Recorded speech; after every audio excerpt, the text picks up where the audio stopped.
Nobody's born racist, but after teaching in Korea, I started wondering how these discriminatory thoughts build up in kids' minds. And if you're taught here in Korea, you know that sometimes the kids will say really fucked up things about even just other Asian countries, and nobody will tell them it's wrong.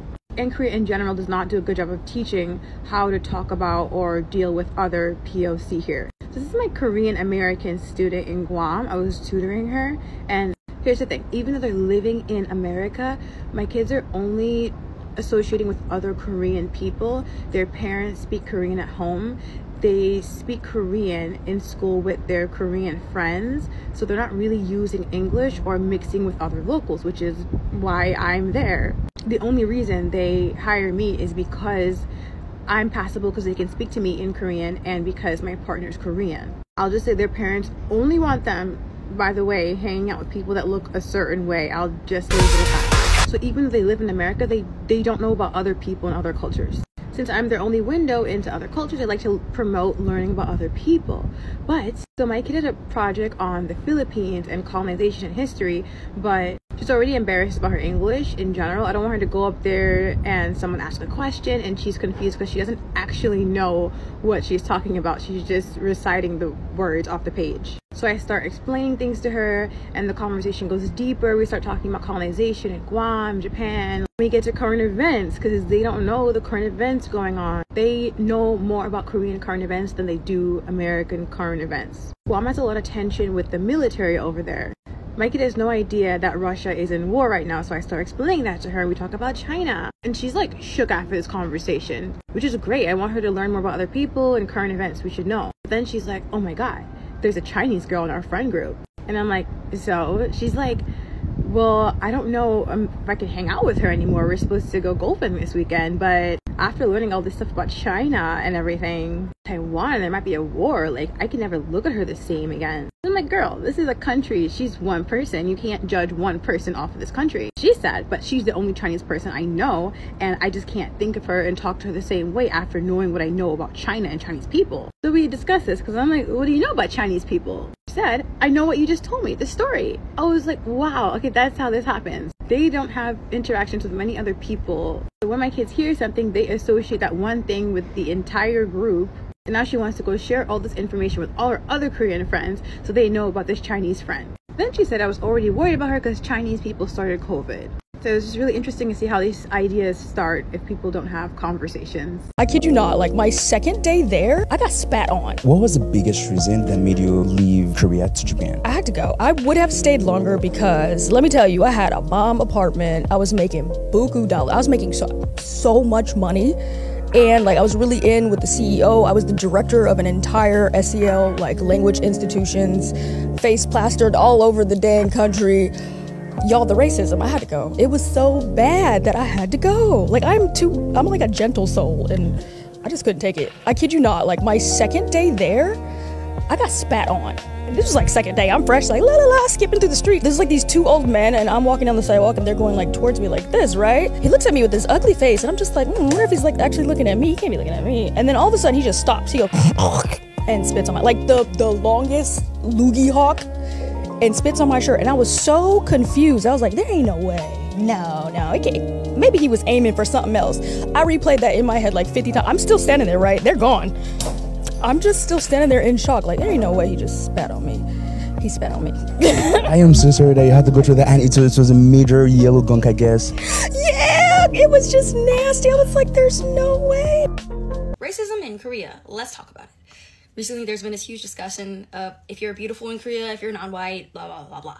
And I already gave my take on that. You can go see my profile. But what I want to say is, since living in Korea for almost 4 years now, I have barely experienced racism.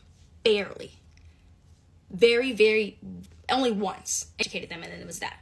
It was finished. And I'm someone who grew up in the South. I grew up in the rural South. Almost all of my experiences were surrounded by racism. And because of that experience, I'm so hyperly aware. And actually, this is the first time in my life that I'm able to actually relax and not think about my race in such a critical standpoint of my life to make it seem like the centerpiece of my life.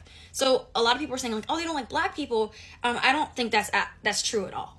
When existing abroad, you are known as your passport. So essentially, oh, you're American, you're South African, you're this, you're that. Yeah, of course they have certain stereotypes for certain nationalities, but it's not all entirely based in race, at least from my experience. And before you go, oh, you're light skinned, like it's because of colorism. Yes, I will admit that colorism does play a part. But I have Nigerian friends, South African friends who get adored and compliments everywhere we go. It is not because of you being black. You know what I mean? Like, you're not going to experience racism for being black. You're going to experience some sort of discrimination because of your passport. Good morning, good evening, and good afternoon, Africans. I hope you are faring well where you are, and if you ain't faring well, please fare well where you are. What do you think of my hat? Is it good? So, in today's video, I want us to talk about why you should like your home, why you should always love home, because East or West, home is always the best. And if someone tells you otherwise, that person is lying to you, right?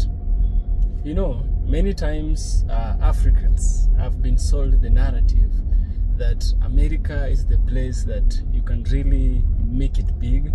America is the place where success lies, right? At some point, it is true. At some point, it's very true. America is a land of opportunity. I can't deny that from America.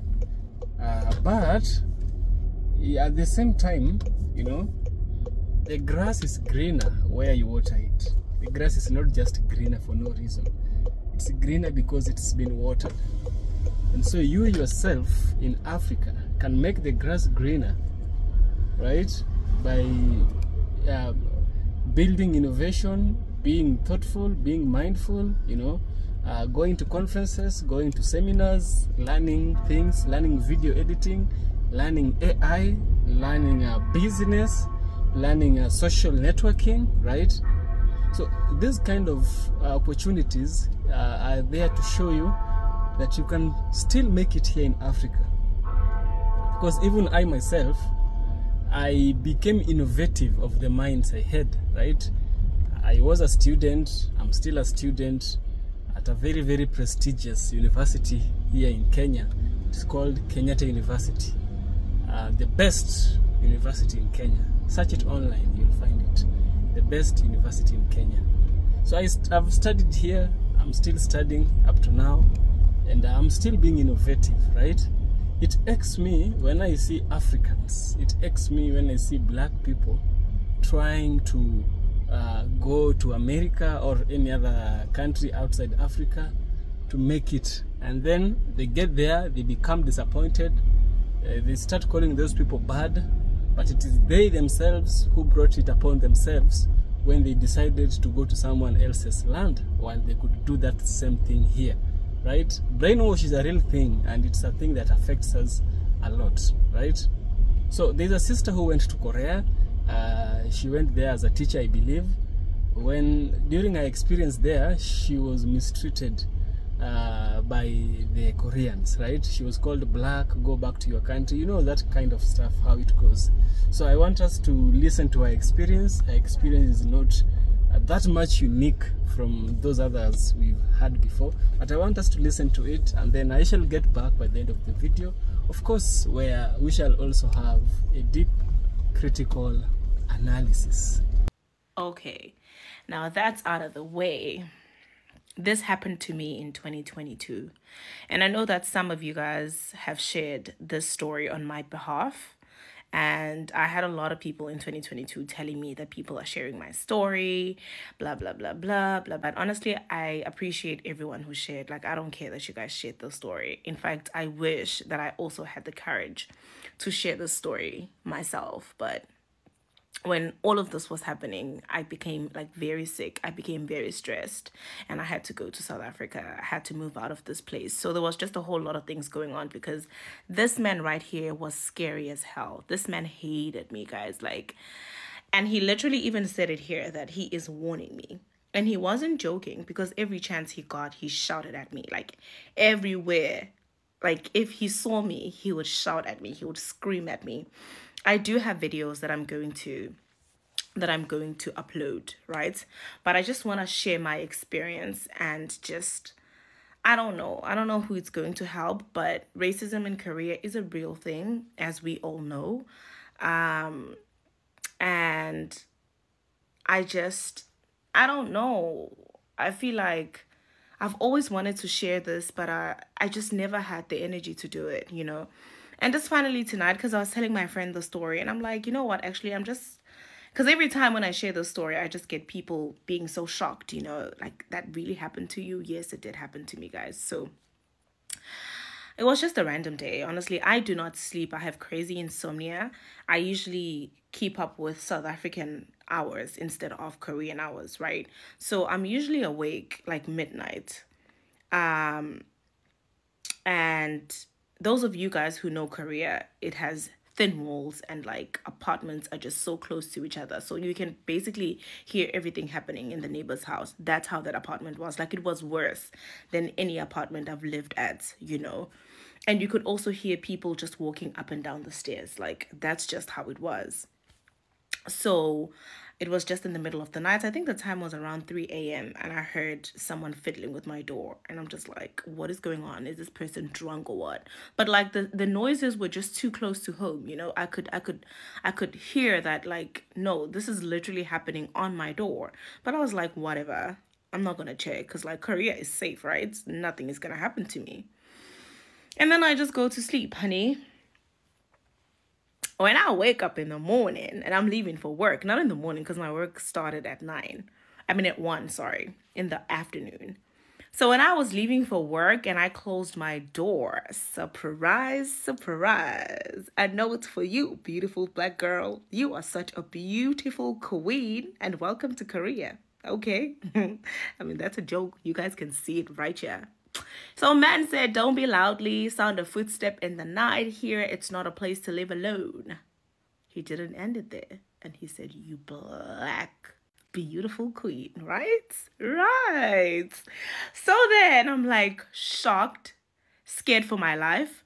At that point, I didn't even know that this meant like, I am warning you, girl. You better kneel walking up those stairs. Stop walking, okay? Stop using your feet to walk because you're an animal. You're not a normal person. You should actually be crawling down the stairs. Do you understand?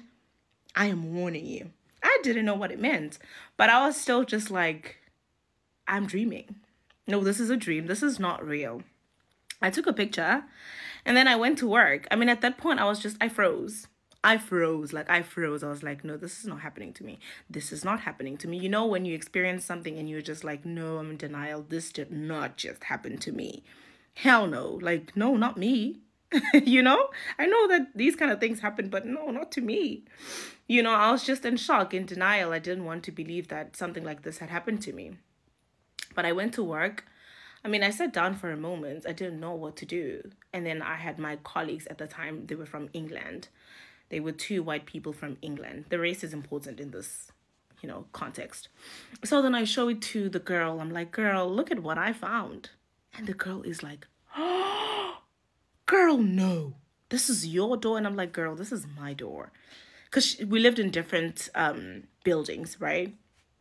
She's like, girl, no. And I'm like, girl, yes, this is my door. Somebody left this on my door and I don't know how to feel. I don't know what to think. I don't know what to do.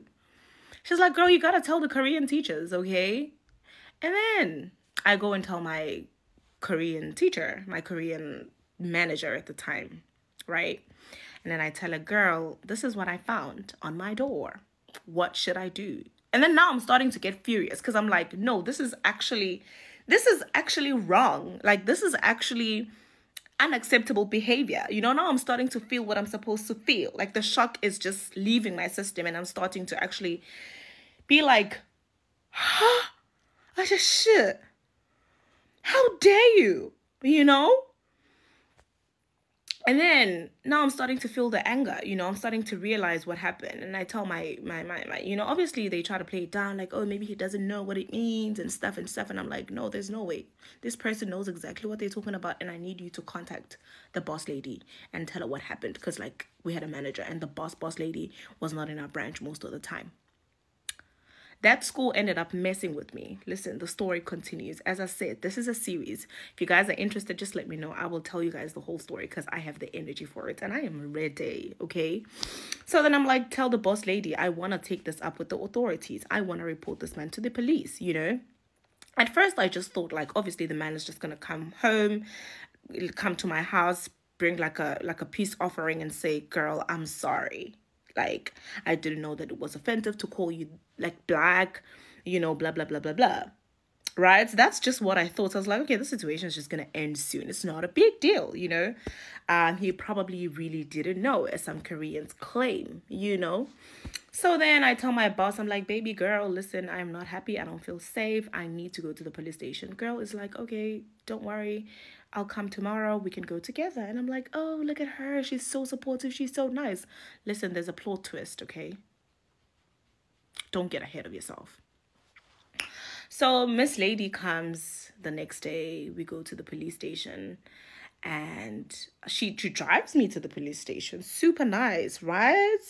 And then obviously it takes forever because they don't have a translator. But we open a case and we have to come back. I don't know after how long because they didn't have a translator. So the translator was going to be available at this date and whatever.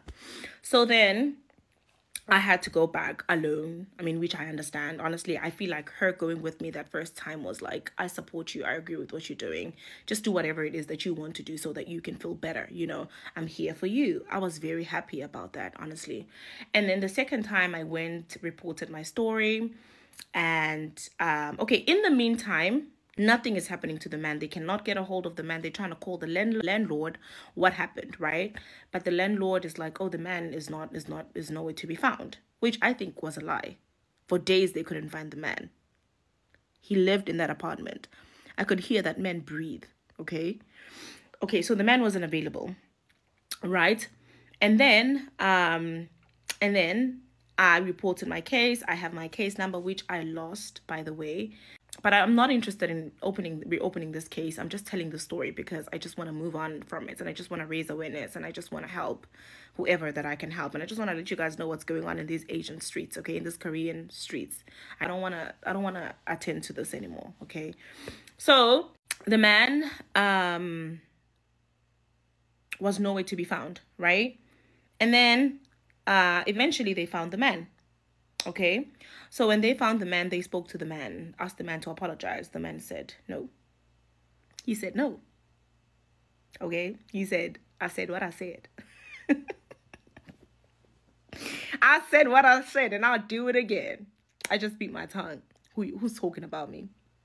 So, to be continued tomorrow. Katele kuluma kubuhlungu. One thing that Koreans do often that I absolutely despise is looking down on Southeast Asians, that they're somehow not as good, that it's an insult to be mistaken for Filipinos or Thai. And a lot of this comes from Koreans' perception that these countries are poor, they're less developed, which are very outdated perceptions, by the way. And not to mention, Koreans, like many East Asians, idolize pale skin. They tend to just not like darker skin tones. Just look at the issue of Copinos, where Korean men go to the Philippines, sleep with Filipino women who become pregnant, and the men just run off back to Korea, abandoning the mother and their children. And a big part of why this happens is because there are a lot of Korean men who think these women in these countries are just playthings for them because they come from a richer country with more money. It's an absolutely disgusting mentality. But Koreans should not treat people from the ASEAN countries like this, not just because it's the decent thing to treat everyone with respect and dignity, but also for the reason of karma, because have Koreans forgotten Pyeongjahoran when the Qing invaded Korea, called Joseon at the time, in 1636? The Qing dynasty was a country raised by the Jurchens, known as Yeojin in Korean. The Jurchen people lived in northeastern China. Right above Korea, they were semi-nomads who generally lived in tribes without a central authority. And for the longest time, Koreans treated the Jurchens terribly. There's a passage in the veritable records of the Joseon dynasty, otherwise known as Joseon Wangjushilok, that writes, "These Jurchens are beneath us and they are our servants." Joseon would repeatedly attack and harass the Jurchens. They would invade and take land. They would decimate their people. They considered them savages that needed to be put in their place. Well, guess what? These savages raised an empire. They united under Nurhaci, defeated and humiliated the Ming dynasty. Then they invaded Joseon, got the king to surrender, in which the king of Joseon knelt 3 times and bowed 9 times in front of Qing's emperor at the time, Hong Taiji, and promised to be their servant state. This part of history is called 삼전도의 굴욕, the humiliation at 삼전도. This is how proud the Joseon people were, that they recorded this as humiliation because they never thought these people that were below them would ever grow to be so strong. But this was not humiliation. This was karma. And you know what? This can happen again. Sure, Korean culture is riding a high right now. Korea is economically advanced and whatnot. But there is a future where Southeast Asian countries become so much stronger and richer than us and have way more cultural cachet than us. It can happen. And you know, at the present state of how Korea is going, it will happen. And the kind of relationship we will have with them then will be determined by the kind of relationship we have with them now. It's not that people should be nice to people only because of the fear of potential payback later down the line. Being nice and giving respect is the bare minimum. I'm saying this because there are a lot of Koreans who need to hear it this way, because a lot of Koreans instinctively put people in levels and treat them accordingly, not knowing that these levels are completely arbitrary and they also shift all the time. Especially when Southeast Asians have been nothing but amazing to Korea, even when we were the poorest country in the world. Because have we forgotten how the Philippines and Thailand deployed thousands of troops to help the South in the Korean War? So to all the Koreans who think that they're better than others, they're better than Southeast Asians, get out of here with that, 그런 생각을 한다는 것 자체가 네 인간성 급을 So Koreans are actually one of the most racist people on this planet, especially towards other Asian countries like Japan, China, Philippines. I mean, we have a derogatory term for every single Asian race out there. It's actually crazy. And I look like a Southeast Asian, right? So whenever I go back to Korea and I hear these derogatory terms, I'm just like, what the actual fuck? But on the flip side, Koreans also idealize white people like crazy amounts. And there's literally a saying in Korean called 백마탄다, which refers to riding a white horse, which is a euphemism for sleeping with a white person, right? And to be honest, Korea's never really been that multicultural of a country, right? So like fair. However, because of like media and Western influences, like every Korean just wants to become pale and white. To be honest, like if you want to look pale, if you want to look white, I mean, it's completely up to you, right? So I'm not going to judge you for that. It's your choice.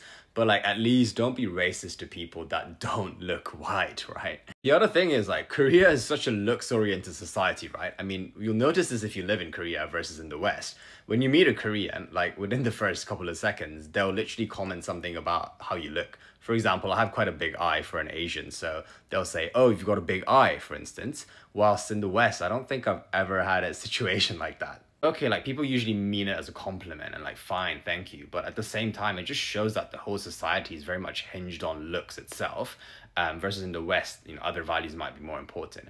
That being said, I think like, especially with younger generation these days, like with looks maxing and all that shit coming up, like generally like society has trended more towards like, you know, favoring people that are better looking, for instance, that fit more towards a certain standard of things, which I think it sucks generally, but in Korea, it's like 100 times more intensity. And I really feel this when I, for example, go to a restaurant or go anywhere with my really good looking friend.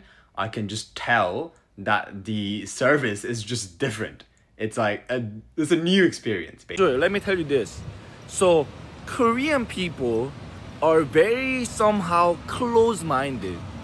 They don't really familiar with different people. When they think about like foreign people, they are only familiar with, you know, USA or white people or some European. They don't know much about, you know, other people, other countries or other, you know, nationality. Not because they're ignorant or something like that. It's just like they never had a chance to, you know, get to know them. Media is a big part. Media only shows, you know, white people or black people even. They think like all the black people are like, you know, drug dealers or gangsters or they're making, you know, lots of trouble, things like that. Even though it's not true, you know what I mean? Because I'm just telling the truth, guys. It's just like a media, and that's how people think, you know, because they only watching those kind of media through news or Hollywood movies, right? So and also our media showing that a lot of Philippines or Bangladesh, all those Southeast Asia, it's the cheap labor, right? So people come here and work in South Korea. So they think they only see like people who's coming here. That's the only people who they experience while they're living in Korea. You know what I mean? Like there's a lot of tourists as well, a lot of rich people or wealthy people who come to Korea and travel around. But there's a more chance, more people we see, we in the media or in a real life. That's why people immediately think when you are like color, so they are like, oh, you think like you are poor and they treat you bad. This is like a hard, like sad fact. I'm having a hard time getting over the level of racism that I've experienced here in South Korea. For example, I was invited to a dinner for someone's wedding party, and I was the only black person there. And they had a friend come in with like a stocking cap mask with a black soccer player's face printed on it, and he pretended to rob the place. Then they claimed to wanted to gift me a military like MRE type powder of grape juice, and then proceeded to tell me about the first time he said the N-word. Mind you, I was invited. I just want to say, this is not okay. This is never okay to do with any person with any race. Like, it would be completely unacceptable for me to come in and call everybody chinks and pretend to have like Asian eyes. Like, how rude is that? That is the equivalent of doing all of those things to people of color. It's very rude, very microaggressive, very racist, and it kind of stifled and ruined my experience in Korea. Grow up. So, me listening to the lady, me being a human being, and again, me being an African and a black person, I believe there are some struggles we share, right? Myself, I've never been to Korea. Maybe I would go there one day if God allows. But there are things you need to learn from people. You see, they say learn from history and do not repeat bad history. Learn from it and do not repeat it. What happens is that we are always praising these people when they move to Africa. We are always congratulating them. Yeah, this and that. People like them, right? People will even step on fellow Africans to go and see them and or to please them, right?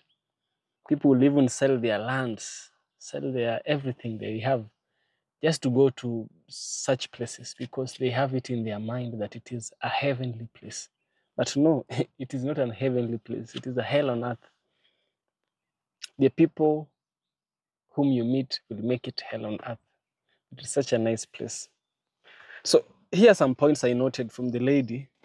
Racism in Korea, First thing I noted is, as a lady, I highly advise that ladies should not travel alone, particularly going to boarding a flight.